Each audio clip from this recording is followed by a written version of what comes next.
The Greeks, it's almost like the Greeks love this hero so much, they couldn't imagine him getting old and dying. For the many years I've lectured in 303, I have lectured contemporaneously with the great actor, and of course in the martial arts world, he's done a lot of that, Jackie Chan.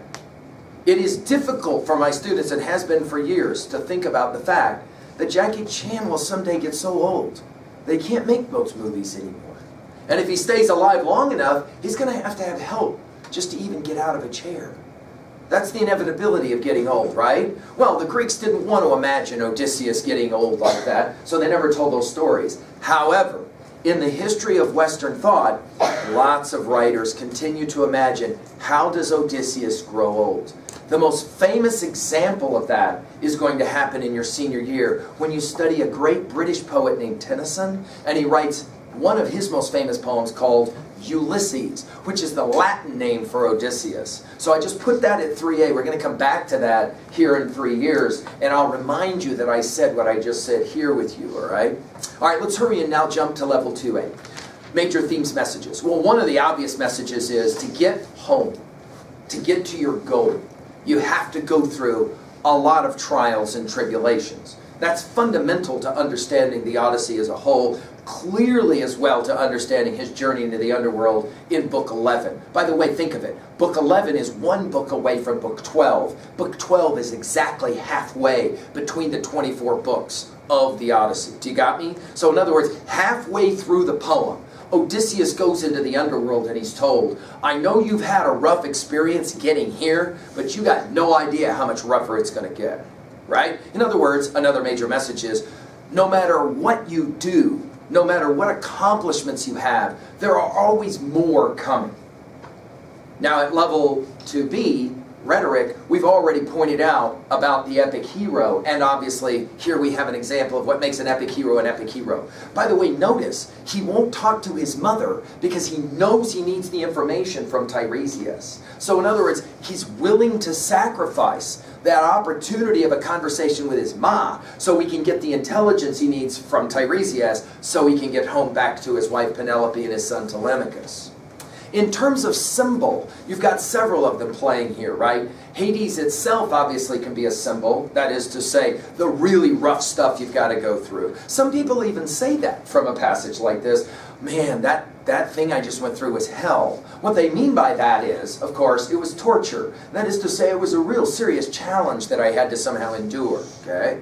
By the way, notice that in this case, Hades is not the place that Odysseus goes to, but rather Odysseus goes through. You got me? Does that make sense, what we just said? Obviously, when you die, it's the place you go to. But for Odysseus, Hades is the place he goes through. He's got to get out on the other side of it, with some information, obviously, all right? Another obvious symbol is this or at the end of this passage that's somehow going to be application of the gods, right? In other words, remember and reverence the gods. In terms of irony, let's go ahead and just point it out. The irony here is Odysseus thinks he's gone through, well, can we say it? Hell. Right? I mean, here he is in hell. It's like, dude, you can't get any worse than this. And Tiresias goes, no. It's going to get way worse. When you go home, you've been gone for 20 years. By the way, the subtle suggestion, think about it.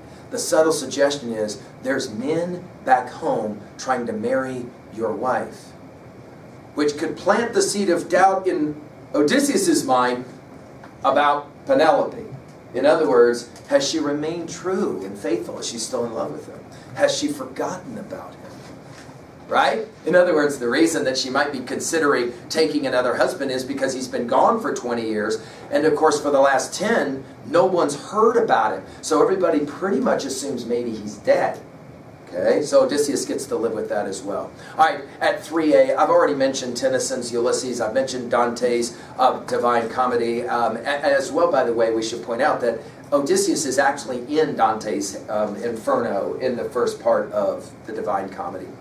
Is there a video game you play, or is there a movie that you're familiar with where hell is somehow, or Hades, or the journey to the underworld? Disney's film Hercules, for those of you who are familiar with that, play an interesting game with this idea of what Hades kind of looks like, okay, in regards to, for children anyway. At 3B, finally, of course, well, this is an interesting question. In your young life, what already has been your journey to Hades? What has that been? I asked that question once and a freshman shouted out 303. And I think there's probably some legitimacy to that idea, right? That you have to go through some tough experiences. Remember that we pointed out in our early intro lectures to 303 a story about my boy Mikey learning how to ride a bike. And he had to go through and endure fear and pain. The fear, of course, was the fear of falling, to learn to ride his bike without training wheels. And of course the pain was when inevitably he did fall, right? Ball players understand this as well. But what is for you the biggest challenge thus far in your life that you've gone through? And what's it like to hear a Tiresias type figure, all right, let's call him Mr. McGee, who says to you, as hard as it's been to this point, your experience of high school is only going to get more difficult. Seriously? Or how about this? The year you're a senior, back in your journey, in your Odyssey, you get it with me, I will say to you, as hard as high school was, you're going to graduate, and then it's going to get, the real challenge will start.